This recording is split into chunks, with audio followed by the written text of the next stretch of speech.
ಮಲ್ಲೆ ಸುಜಿ ಮಲ್ಲೆ ನೀನೆಲ್ಲಿ ರೋಜಾ ರೋಜಾ ಹರಡೆ ಕೆಂದಾವರೆ ಕಮಲೆ ನೀ ಹೇಳಿ ಕನಕಾಂಬರಿ ಮಗಳೇ ವಾಸಂತಿ ಸೇವಂತಿ ಸಂತಿ.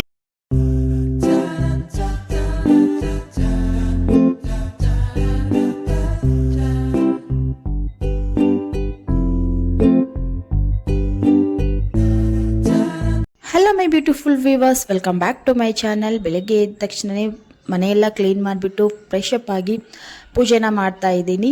ಸೊ ಯಾಕೋ ಗೊತ್ತಿಲ್ಲ, ಸರಿಯಾಗಿ ಡೈಲಿ ವ್ಲಾಗ್ನ ಹಾಕೋಕ್ಕಾಗ್ತಾ ಇಲ್ಲ. ಸ್ವಲ್ಪ ದಿನ ಮೋಸ್ಟ್ಲಿ ಇನ್ನೂ ಸ್ವಲ್ಪ ದಿನ ಹಿಂಗೆ ಆಗುತ್ತೆ ಅಂತ ಅನಿಸುತ್ತೆ. ಸೊ ಬೇಜಾರು ಮಾಡ್ಕೋಬೇಡಿ, ಟೈಮ್ ಸಿಕ್ಕಾಗ ಅಂತೂ ಖಂಡಿತ ಹಾಕೇ ಇರ್ತೀನಿ. ಇವತ್ತು ಸ್ವಲ್ಪ ಫ್ರೀ ಆಗಿದ್ದೆ, ವ್ಲಾಗ್ನ ಎಡಿಟ್ ಮಾಡ್ತಾ ಇದ್ದೀನಿ. ವಿಡಿಯೋ ಸಾಕಷ್ಟಿದೆ, ಬಟ್ ಎಡಿಟ್ ಮಾಡೋದಕ್ಕೆ ನನಗೆ ಟೈಮ್ ಸಿಗ್ತಾ ಇಲ್ಲ.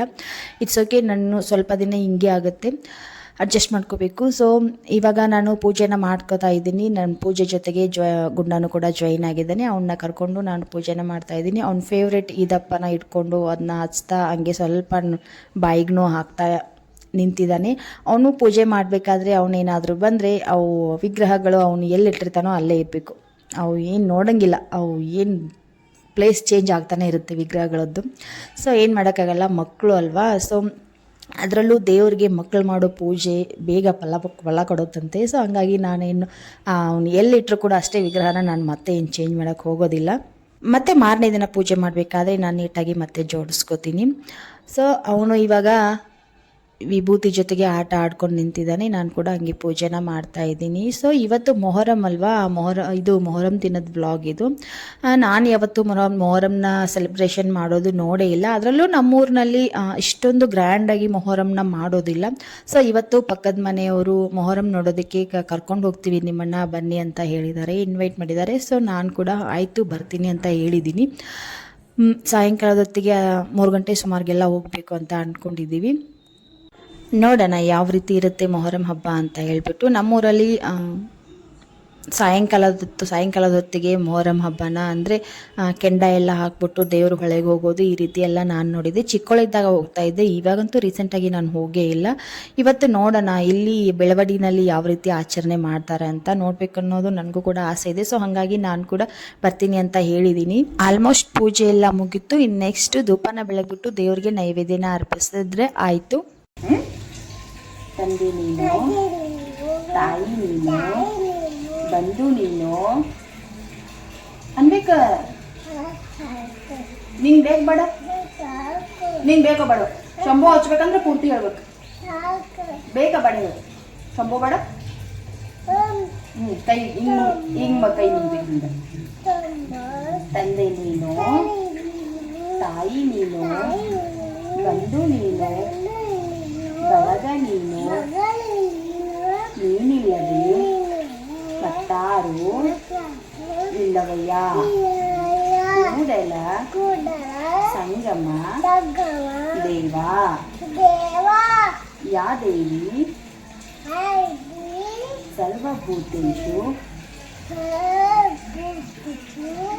ಬುದ್ಧಿರೂಪೇಣ ಸಂಸ್ಥಿತ. ನಮಸ್ತಸ್ಸೈ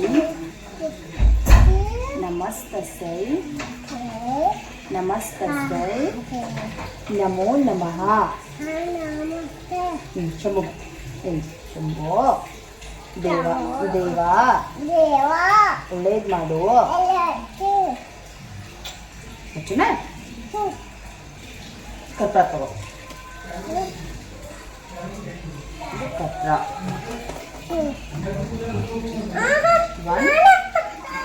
ನೀನೇ ತಗೋ.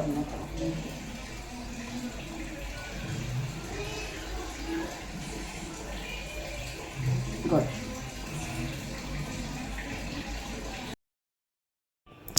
ಇದಿಷ್ಟು ಶ್ಲೋಕನ ಹೇಳಿಸ್ಬೇಕಂದ್ರೆ ಎಷ್ಟು ಸರ್ಕಸ್ ಆಯಿತು ಗೊತ್ತಾ, ಎಷ್ಟು ಸರ್ಕಸ್ ಮಾಡಿದೆ ಅವನ ಜೊತೆಗೆ ಅಂದರೆ. ಅವ್ನು ಹಿಂಗೆ ಅವ್ನು ಮನಸ್ಸಿದ್ರೆ ಮಾತ್ರ ಹೇಳ್ತಾನೆ, ಇಲ್ಲದೆ ಹೋದ್ರೆ ನಾವು ಏನೇ ಸರ್ಕಸ್ ಮಾಡಿದ್ರು ಅಷ್ಟೇ, ನಾವು ಏನು ಮಾಡಿದ್ರು ಅವ್ನು ಹೇಳಂಗೇ ಇಲ್ಲ.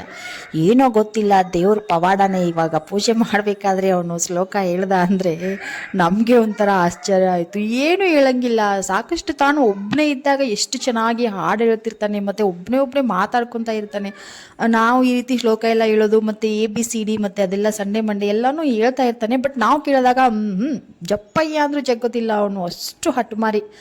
ಸೊ ಇವಾಗ ಏನೋ ಗೊತ್ತಿಲ್ಲ, ಹೇಳ್ದ, ಹೆಂಗೆ ಹೇಳ್ದೋ ಗೊತ್ತಿಲ್ಲ. ಸೊ ಹೇಳ್ದ ಅಷ್ಟೇ, ಚೆನ್ನಾಗಿ ಹೇಳ್ದ. ಮಕ್ಕಳ ಬಾಯಿನಲ್ಲಿ ಯಾವ ರೀತಿ ಬಂದರೂ ಅಷ್ಟೇ ಎಷ್ಟು ಚೆನ್ನಾಗಿ ಅನಿಸುತ್ತೆ ಅಲ್ವಾ. ದೇವ್ರ ಶ್ಲೋಕ ಆಗಲಿ, ಸಾಂಗ್ ಆಗಲಿ, ಅವ್ರು ಮಾತಾಡೋ ಮಾತುಗಳಾಗಲಿ ಚೆನ್ನಾಗಿರುತ್ತೆ ಒಂದು ರೀತಿ ನೋಡೋದಕ್ಕೆ, ಕೇಳೋದಕ್ಕೆ. ಸರಿ, ಇಲ್ಲಿ ನಾನು ಟಿಫನ್ಗೆ ರೆಡಿ ಮಾಡ್ಕೊತಾ ಇದ್ದೀನಿ. ಸೂಜಿ ರವೆ ಬಳಸ್ಕೊಂಡು ಉಪ್ಪಿಟ್ಟನ್ನ ಮಾಡ್ತಾ ಇದ್ದೀನಿ. ಎಲ್ರಿಗೂ ಗೊತ್ತಿರೋ ಹಾಗೆ ನಾರ್ಮಲ್ ನಾನು ಕೂಡ ಮಾಡೋದು. ಸ್ವಲ್ಪ ಎಣ್ಣೆನ ಹಾಕ್ಬಿಟ್ಟು ಅದರಲ್ಲಿ ಉದ್ದಿನಬೇಳೆ, ಸಾಸಿವೆ, ಜಾಸ್ತಿ ಪ್ರಮಾಣದಲ್ಲಿ ಸಾಸಿವೆನ ಹಾಕಬೇಕಾಗತ್ತೆ. ಅದಾದಮೇಲೆ ಸ್ವಲ್ಪ ಈರುಳ್ಳಿನ ಸೇರಿಸಿ ಚೆನ್ನಾಗಿ ಫ್ರೈ ಮಾಡ್ಕೋತಾ ಇದ್ದೀನಿ. ಸ್ವಲ್ಪ ಇದು ಉದ್ದಿನಬೇಳೆ ಸೀದೋಯ್ತು. ಇವತ್ತು ಮೊಹರಂ ಅಲ್ವಾ, ಸೊ ಹಂಗಾಗಿ ಎಲ್ಲರೂ ಮನೇಲಿದ್ದರು, ಎಲ್ರದ್ದು ಕೂಡ ರಜೆ ಇತ್ತು. ಸೊ ಟಿಫನ್ನ ಸ್ವಲ್ಪ ಲೇಟಾಗಿಯೇ ಪ್ರಿಪೇರ್ ಮಾಡ್ಕೋತಾ ಇದ್ದೀನಿ. ಸ್ವಲ್ಪ ಕರ್ಬೇವಿನ ಸೊಪ್ಪು ಮತ್ತು ಹಸಿರು ಮೆಣಸಿನ್ಕಾಯಿನ ಹಾಕ್ಬಿಟ್ಟು ಚೆನ್ನಾಗಿ ಬಾಡಿಸ್ಕೊತಾ ಇದ್ದೀನಿ. ಸ್ವಲ್ಪ ಹಸಿ ವಾಸನೆ ಹೋಗೋವರೆಗೂ ಚೆನ್ನಾಗಿ ಬಾಡಿಸ್ಕೊಂಡು ತಗೋತಾ ಇದ್ದೀನಿ. ಅದರಲ್ಲಿ ಸೂಜಿ ರವೆ ಉಪ್ಪಿಟ್ಟನ್ನ ಸ್ವಲ್ಪ ಅಂದರೆ ಹದವಾಗಿ ಮಾಡಿದ್ರೆ ಚೆನ್ನಾಗಿರುತ್ತೆ. ನೀರು ಹೆಚ್ಚು ಕಮ್ಮಿ ಆಗೋದು ಮತ್ತು ಅಥವಾ ಮಾಡೋ ಮೆಥಡಲ್ಲಿ ಏನಾದರೂ ಚೇಂಜಸ್ ಮಾಡಿದ್ರೆ ಸ್ವಲ್ಪ ಟೇಸ್ಟ್ ಕೆಟ್ಟೋಗ್ಬಿಡುತ್ತೆ. ಅದು ಜಾಸ್ತಿ ಮಾಡೋಕ್ಕೆ ಹೋಗೋದಿಲ್ಲ, ಇದನ್ನು ಜಾಸ್ತಿ ಯಾರು ಇಷ್ಟಪಡೋದಿಲ್ಲ ನಮ್ಮ ಮನೆಯಲ್ಲಿ. ಯಾವಾಗಲಾದರೂ ಒಂದು ಸಾರಿ ಮಾಡ್ತಾ ಇರ್ತೀನಿ ಅಷ್ಟೇ. ಇವಾಗ ಸ್ವಲ್ಪ ಉಪ್ಪನ್ನ ಸೇರಿಸ್ಕೊಂಡ್ಬಿಟ್ಟು ಸ್ವಲ್ಪ ಟೊಮೆಟೊನ ಸೇರಿಸ್ಕೊತಾ ಇದ್ದೀನಿ. ಜಾಸ್ತಿ ಟೊಮೆಟೊನ ಯಾರೂ ಹಾಕಕ್ಕೆ ಹೋಗೋದಿಲ್ಲ, ನಾನು ಸ್ವಲ್ಪ ಹಾಕ್ತಾಯಿದ್ದೀನಿ ಅಷ್ಟೇ. ಆಪ್ಷನಲ್ಲು ಟೊಮೆಟೊ ಇದು. ಈ ರೀತಿ ಚೆನ್ನಾಗಿ ಫ್ರೈ ಮಾಡ್ಕೊಂಡಾದಮೇಲೆ ಕೆಲವೊಬ್ಬರು ನೀರನ್ನ ಹಾಕ್ಬಿಟ್ಟು ಆಮೇಲೆ ಮತ್ತೆ ನೀರು ಕುದಿಬೇಕಾದ್ರೆ ರವೆನ ಹಾಕ್ತಾರೆ. ಕೆಲವೊಬ್ಬರು ನಾನು ಮಾಡ್ತಾಯಿರೋ ಮೆಥಡಲ್ಲೂ ಕೂಡ ಮಾಡ್ತಾಯಿರ್ತಾರೆ. ನಾನು ಜಾಸ್ತಿ ಇದೇ ರೀತಿ ಮಾಡ್ತಾಯಿರ್ತೀನಿ. ಈ ರೀತಿ ಮಾಡಿದ್ರೆ ಉಪ್ಪಿಟ್ಟು ಟೇಸ್ಟು ಚೆನ್ನಾಗಿ ಬರುತ್ತೆ. ಸೊ ನಾನು 1.5 ಕಪ್ ಆಗೋಷ್ಟು ನಾನು ರವೆನ ತೊಗೊಂಡಿದ್ದೀನಿ.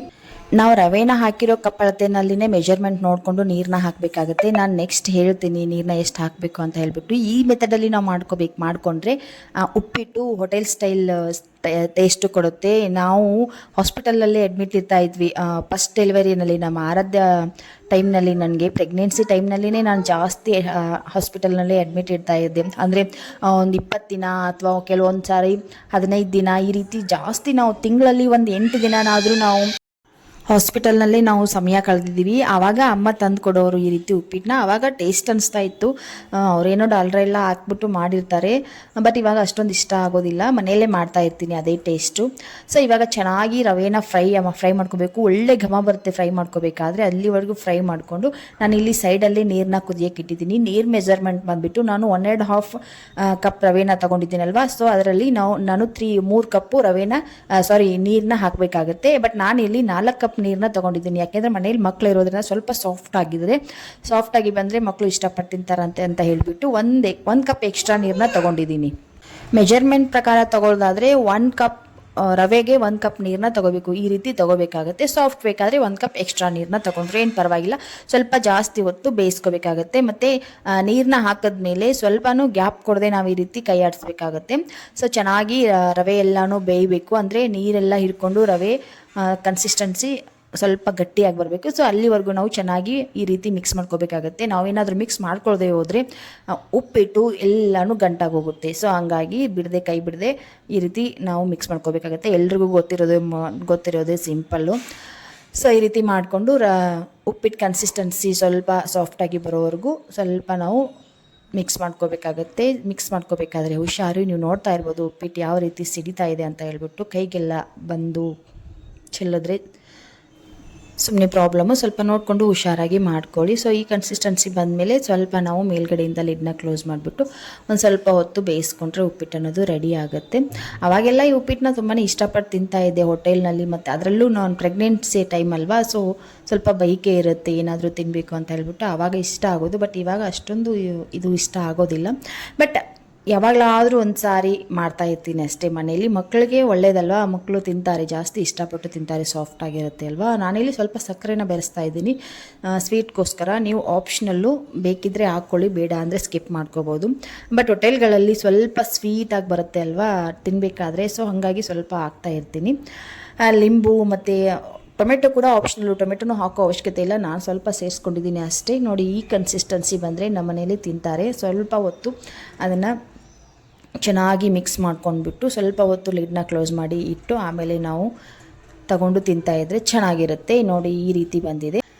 ನೋಡಿ ಈ ರೀತಿ ಬಂದಿದೆ ಉಪ್ಪಿಟ್ಟು. ಹೋಟೆಲ್ಗಳಲ್ಲಿ ಇದೇ ರೀತಿ ಕೊಡ್ತಾ ಇರ್ತಾರಲ್ವ, ಒಂದು ಪೇಪರ್ನ ಹಾಕ್ಬಿಟ್ಟು ಆ ಪೇಪರ್ ಮೇಲೆ ಹಾಕಿ ಇದೆಲ್ಲ ಹಾಕ್ಕೊಟ್ಟಿರ್ತಾರೆ. ಮೇಲ್ಗಡೆ ಎಲ್ಲನೂ ಎಣ್ಣೆ ತೇಲ್ತಾ ಇರುತ್ತೆ. ಸೊ ಮನೇಲಿ ಮಾಡ್ಕೊಂಡು ತಿಂದರೆ ಹೆಲ್ದಿಯಾಗಿರುತ್ತೆ ಅಲ್ವಾ ಈ ರೀತಿ. ಇದಕ್ಕೆ ನೀವು ತುಪ್ಪನೂ ಬಳಸ್ಬೋದು, ತುಪ್ಪನ ಹಾಕಿರೋಂಥ ತುಂಬಾ ಚೆನ್ನಾಗಿರುತ್ತೆ ಟೇಸ್ಟು.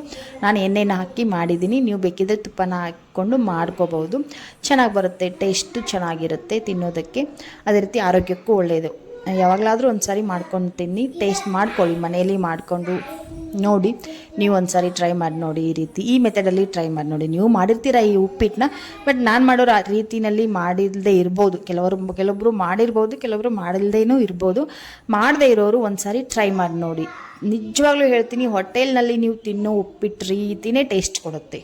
ಇದೇ ಸಿಂಪಲ್ ಮೆಥಡು. ಚೆನ್ನಾಗಿ ರವೆನ ಹುರ್ಕೊಂಡು ಮಾಡ್ಕೋಬೇಕಷ್ಟೇ.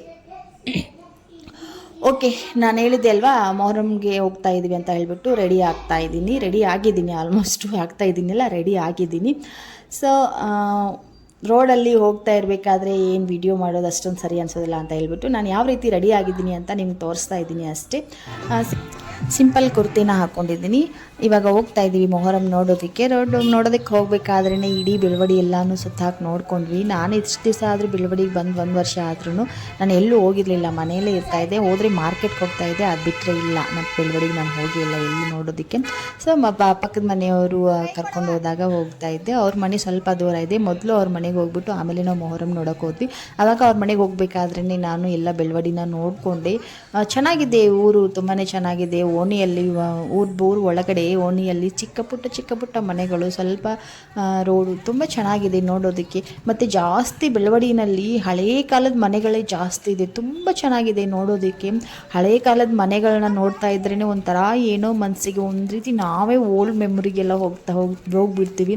ಸೊ ತುಂಬಾ ಚೆನ್ನಾಗಿದೆ. ಅದರಲ್ಲೂ ಇದು ಐತಿಹಾಸಿಕ ಸ್ಥಳ ಅಲ್ವಾ, ಮಲ್ಲಮ್ಮನವರು ಹೋರಾಟ ಮಾಡಿರೋ ಸ್ಥಳ ಅಲ್ವಾ, ತುಂಬಾ ಚೆನ್ನಾಗಿದೆ. ಅಷ್ಟು ಇಷ್ಟ ಆಯಿತು ನನಗೆ. ಇಷ್ಟು ಚೆನ್ನಾಗಿದೆಯಾ ಇಲ್ಲೆಲ್ಲಾನು. ಇಲ್ಲಿ ನಾವು ಊರು ಹೊರಗಡೆ ಬಾಡಿಗೆ ಮನೆ ಮಾಡಿರೋದು, ನಾವು ಮಾತ್ರ ಇರೋದು, ಪಕ್ಕದ ಮನೆಯವರು ನಾವು ಅಷ್ಟೇ ಇರೋದಲ್ವ. ಸೊ ಅಲ್ಲಿ ಹತ್ತತ್ತಿಗೆ ಮನೆಗಳನ್ನ ನೋಡಿ ತುಂಬ ಇಷ್ಟ ಆಯಿತು ನನಗೆ. ಎಷ್ಟೊಂದು ಜನ ಇರ್ತಾರೆ, ಅವರೆಲ್ಲರೂ ಎಷ್ಟು ಚೆನ್ನಾಗಿ ಟೈಮ್ನ ಕಳೀತಾ ಇರ್ತಾರೆ ಓಣಿಗಳಲ್ಲಿ ಎಲ್ಲರೂ ಮಾತಾಡಿಕೊಂಡು ಅಂತ ಹೇಳ್ಬಿಟ್ಟು ತುಂಬ ಒಂದು ರೀತಿ ಖುಷಿ ಆಯಿತು ನೋಡೋದಕ್ಕೆ ಏನೋ. ಓಕೆ, ಇಲ್ಲಿ ಮೊಹರಂ ಹಬ್ಬನ ಆಚರಣೆ ಮಾಡ್ತಾ ಇದ್ದಾರೆ. ಈ ರೀತಿ ದೇವ್ರುಗಳನ್ನ ಊರೆಲ್ಲ ಮೆರವಣಿಗೆ ಮಾಡಿ ಆಮೇಲೆ ದೇವರಿರೋ ಸ್ಥಳಕ್ಕೆ ದೇವ್ರನ್ನ ಕರ್ಕೊಂಡು ಹೋಗ್ಬಿಟ್ಟು ಅಲ್ಲಿ ಮತ್ತೆ ಈ ರೀತಿ ಆಚರಣೆ ಮಾಡ್ತಾರೆ. ಇಲ್ಲಿ ನಾವು ನೋಡ್ತಾ ಇರ್ಬೋದು, ಇದು ಬಂದ್ಬಿಟ್ಟು ಹುಲಿ ವೇಷ ಧರಿಸಿರೋರು ಬೇಡ ಅಂತೆ. ಮತ್ತು ಇಲ್ಲಿ ಇಬ್ಬರು ಮುಂದ್ಗಡೆ ಬರ್ತಾ ಇರೋರು ಬೇಡನ ಹೆಂಡತಿ ಮತ್ತು ಆ ಹೆಂಡತಿಯ ಪ್ರಿಯಕರನಂತೆ. ಸೊ ಅಲ್ಲಿ ಕೇಳಿದಾಗ ಹೇಳಿದ್ರು ಅಷ್ಟೇ, ಏನಿದು ಯಾವ ರೀತಿ ಆಚರಣೆ ಅಂತ ಕೇಳಿದಾಗ ನನಗೆ ಈ ರೀತಿ ಹೇಳಿದ್ರು, ಬೇಡನ ಹೆಂಡತಿ ಅವ್ರ ಪ್ರಿಯಕರನ ಜೊತೆಗೆ ಓಡಿ ಹೋಗ್ತಾ ಇರಬೇಕಾದ್ರೆ ಬೇಡ ತಡಿತಾನಂತೆ. ಆವಾಗ ಬೇಡನ ಹೆಂಡತಿ ಬಂದ್ಬಿಟ್ಟು ಬೇಡನ್ನ ಬೈದು ಕೈಯಲ್ಲಿ ಹುಟ್ಟುಗೋಲನ್ನ ತೊಗೊಂಡು ಬೈದು ಅವ್ರಿಗೆ ರೀತಿ ತಿವಿದ್ಬಿಟ್ಟು ಪ್ರಿಯಕರನ ಜೊತೆಗೆ ಹೋಗೋ ದೃಶ್ಯನ ಅವ್ರು ತೋರಿಸ್ತಾ ಇದ್ದಾರೆ ಅಂತ ಹೇಳಿದ್ರು. ನನಗೂ ಮೊಹರಂ ಆಚರಣೆ ಬಗ್ಗೆ ಅಷ್ಟಾಗಿ ಗೊತ್ತಿಲ್ಲ. ಈ ರೀತಿ ವಿಜೃಂಭಣೆಯಿಂದ ಆಚರಣೆ ಮಾಡೋದನ್ನು ಇದೇ ಫಸ್ಟ್ ಟೈಮ್ ನಾನು ನೋಡ್ತಾ ಇರೋದು. ಅದರಲ್ಲೂ ಹಿಂದೂ ಮತ್ತು ಮುಸ್ಲಿಮ್ಸ್ ಇಬ್ಬರು ಸೇರಿಕೊಂಡು ಎಷ್ಟು ಚೆನ್ನಾಗಿ ಈ ಮೊಹರಂ ಹಬ್ಬನ ಆಚರಣೆ ಮಾಡಿದ್ರು ಅಂತಂದರೆ ಲೈಫಲ್ಲೇ ಫಸ್ಟ್ ಟೈಮ್ ನಾನು ಮೊಹರಂ ಹಬ್ಬನ ನೋಡ್ತಾ ಇರೋದು. ಖುಷಿ ಆಯಿತು, ಇಷ್ಟ ಆಯಿತು, ಚೆನ್ನಾಗಿ ಆಚರಣೆ ಮಾಡಿದ್ರು.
ನೋಡಿದ್ರಲ್ಲ ಎಷ್ಟು ಚೆನ್ನಾಗಿ ಹಾಡು ಡ್ಯಾನ್ಸು ಕುಣಿತ ಎಲ್ಲನೂ ಇತ್ತು. ತುಂಬಾ ಚೆನ್ನಾಗಿ ಆಚರಣೆ ಮಾಡಿದ್ರು. ನನಗಂತೂ ತುಂಬಾ ಇಷ್ಟ ಆಯಿತು. ಈ ರೀತಿ ಮರಗಳನ್ನ ಕಟ್ಕೊಂಡು ಹೋಗ್ತಾ ಇರೋರು ಬಂದ್ಬಿಟ್ಟು ಹೋದ ವರ್ಷ ಹರಕೆನ ಕಟ್ಕೊಂಡಿರ್ತಾರಂತೆ.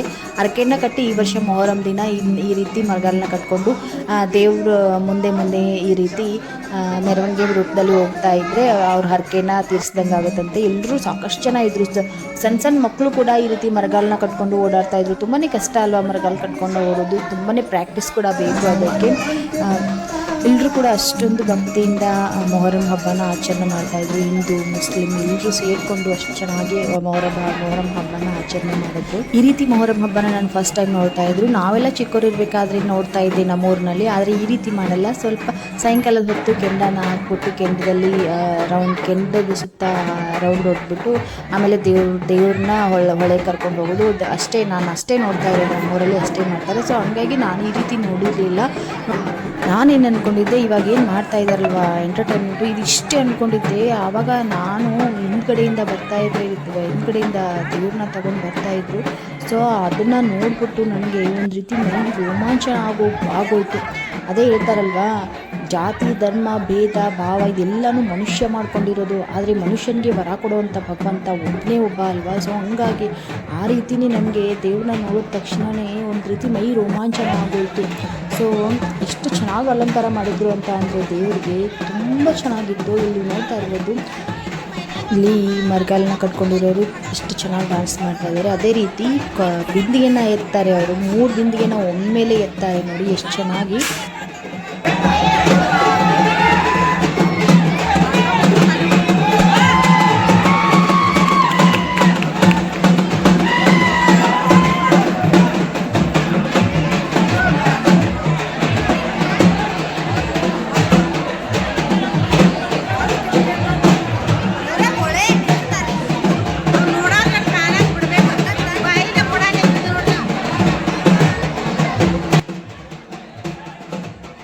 ನೋಡಿದ್ರಲ್ವಾ, ಕಾಲ್ಗೆ ಮರಕಾಲು ಕಟ್ಟಿದ್ರು ಕೂಡ ಬಾಯಿಂದ ಮತ್ತು 2 ಕೈನಲ್ಲಿ ಒಂದು 3 ಬಿಂದಿಗೆನ ಅವ್ರು ಎತ್ಬಿಟ್ಟು ಒಂದೇ ಕಾಲಲ್ಲಿ ಡ್ಯಾನ್ಸ್ ಮಾಡಿದ್ರು. ಚೆನ್ನಾಗಿ ಮಾಡಿದ್ರಲ್ವ. ಭಕ್ತಿ ಅನ್ನೋದಿದ್ರೆ ಭಕ್ತಿಗೆ ಎಂಥ ಶಕ್ತಿ ಇರುತ್ತೆ. ಏನನ್ನಾದರೂ ಸಾಧಿಸುವಂಥ ಶಕ್ತಿ ಇದ್ದೇ ಇರುತ್ತೆ.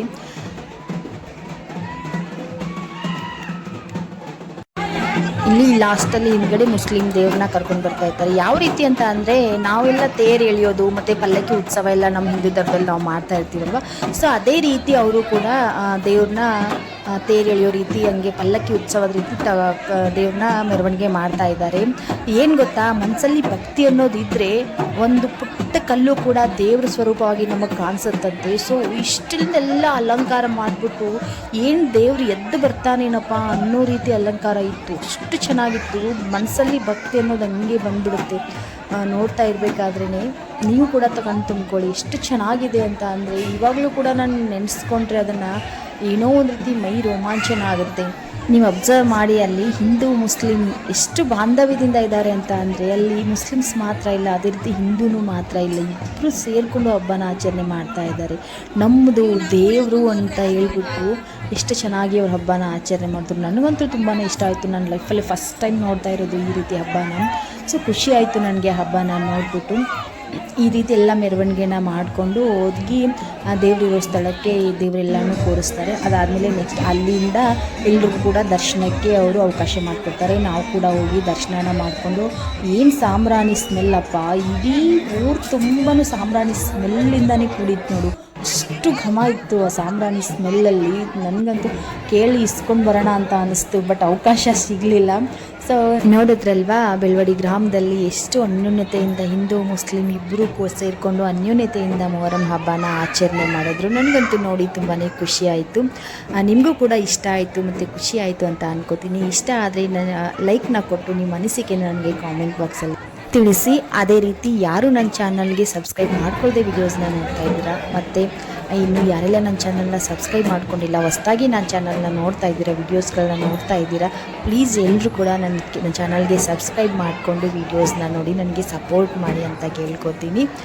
ಮತ್ತೆ ಸಿಗ್ತೀನಿ, ನೆಕ್ಸ್ಟ್ ವ್ಲಾಗಲ್ಲಿ ಸಿಗ್ತೀನಿ. ಸೊ ಅಲ್ಲಿವರೆಗೂ ಬಾಯ್, ಟೇಕ್ ಕೇರ್.